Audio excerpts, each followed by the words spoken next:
생각을 했습니다. 제가 재밌는 얘기 하나 해드릴게요. 우리 예담교회를 개척하기 전에 제가 한 7년, 8년 동안 신학생으로서 새 교회에서 새 담임 목사님 밑에서 일을 했었습니다. 뭐 전도사로, 부목사로, 부교육자로 이렇게 돌이켜보면 그 모든 기간들이 하나님께서 저에게 그런 또 교회, 그런 목사님들을 허락하셔서 여러 가지들을 배우게 하시고 또 준비하게 하시고 훈련하게 하시고, 그 중에는 와, 저 참 목사님 참 훌륭하시다, 저런 부분은 내가 정말 꼭 본받아야 되겠다, 나도 저렇게 해야 되겠다, 이런 파지티브한 것도 있지만 난 절대로 저러지 말아야 되겠다, 이런 네거티브한 것도 여러분들 다 그런 것도 있었습니다. 근데 그 중에 한 목사님은 대단히 성격이 이렇게 좀 불같으시고요, 아주 힘든 분이셨어요. 굉장히 좀 이렇게 좀 속된 말로 하면 좀 미인하기도 하시고, 굉장히 좀 어떨 때 보면 너무 셀피시한 것 같기도 하고, 제가 인신공격을 하려고 이런 말씀을 드리면 누군지 거명을 안 하니까 되게 힘들었습니다. 그분 밑에서 이렇게 배우고 거역하거나 그러지 않고 다 이제 순종하면서 따랐지만 참 힘든 부분도 있었어요. 어느 정도냐면 사실은 목사님이 저렇게까지 성격이나 이런 게 급하시고 이렇게 불같으시고 이러면 안 되는 거 아니야, 이 정도가 아니라 여태까지 살아오면서 저도 군대 생활도 해보고 별의별 사람 다 만나봤지만 그냥 한 자연인으로서도 조차도 목사 이런 걸 떠나서 정말 감당하기 힘든 분이다, 이런 분이 계셨어요. 제가 그 첫 번째 제목, 그대 앞에만 서면 나는 왜 작아지는가, 수십 년 전에 우리 김수희 씨가 불렀던 애모. 제가 한 번은 이제 전화를 이제 신학생이고 그랬으니까 이제 풀타임으로 출퇴근을 한 게 아니니까 이제 전화를 받았는데, 이제 목사님 전화를 받았었죠. 방에서 이렇게 받고 있는데 저희 아내가 이렇게 방에 딱 들어왔었습니다.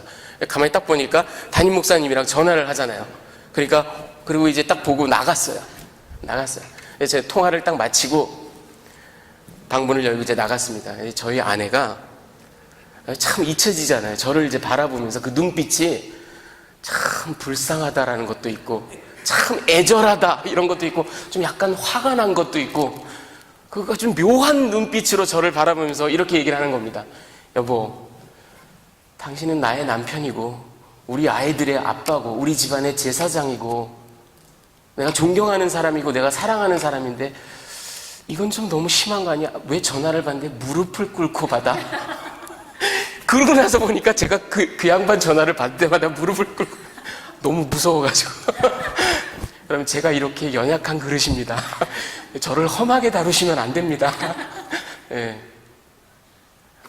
되게 좀 힘들었어요. 한 번도 거역하거나 그러진 않았지만, 그분 말씀을 이렇게 듣는 것조차도 힘들고. 인간인데, 보스 아니면 윗사람인데도 그렇게 무섭더라고요, 저는. 그분 말씀을 이렇게 듣고 하는 게. 근데 오늘 모세가 하나님을 만나서, 400년 만에 나타나신 하나님 앞에서, 하나님이 가라. 못 가요? 가라. 난 말 못해요. 계속해서 지금 보십시오, 여러분. 3장 16절부터 21절까지 보면은 하나님이 되어질 일들을 얘기하십니다. 그 직전에 여러분 지난주에 기억이 나실지 모르겠지만 2번이나 이미 반대를 했었어요. 내가 무슨 자격으로 그런 일을 합니까? 두 번째는 내가 누구의 이름으로 그런 일을 합니까? 2번이나 이미 반대를 했어요. 하나님께서 이름을 다 내어주시고, 야훼라는 이름을 내어주시고, 오늘 이제 16절부터 22절까지 모세를 안심시키시기 위해서 이제 되어질 일들을 다 파노라마처럼 쫙 얘기를 하십니다. 네가 가서 이스라엘 장로들에게 너는 얘기를 해라. 하나님이 나에게 나타나셨다. 하나님이 너희들 백성들의 고통을 다 들으셨다. 다 아신다. 그리고 이제 직접 내려오셔서 너희를 이끌고 젖과 꿀이 흐르는 가나안 땅으로 갈 것이다. 그렇게 선포하라 이거죠. 그리고 18절에 분명히 하나님이 말씀하십니다. 그들이 내 말을 들을 것이다. 그런데 하나님께서 또 말씀하세요. 그런데 바로가, 이게 또 말할 수 없는 불안당이에요. 이 바로가 절대로 네 말을 듣지 않을 거다. 강팍하여지고